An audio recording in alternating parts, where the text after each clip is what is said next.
So you've probably got to this video because you realise that merging cells causes problems in Excel. So for example, if I tried to sort this by age, I get this message: to do this, all the merged cells need to be the same size.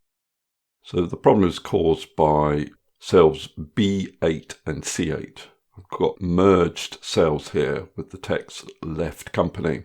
So we still want this effect of centering the text value across these columns, but we know we can't use merged cells. So what we do is we select that cell and we need to turn merge and center off. So I can just basically click on that button again, and we now have two cells. Now essentially we want to center this text across these two cells, but without performing the merge.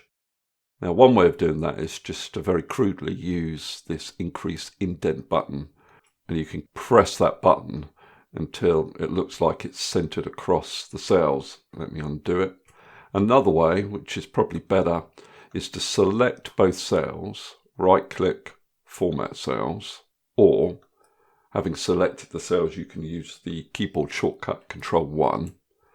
Make sure you're on the alignment tab, and in this horizontal drop-down list, choose Center Across Selection. Click on OK. And now if I try and perform that sort, it works. Okay, that's all I wanted to cover in this particular video. Hopefully that's useful. If it is, please give me a thumbs up and subscribe, and I'll see you next video.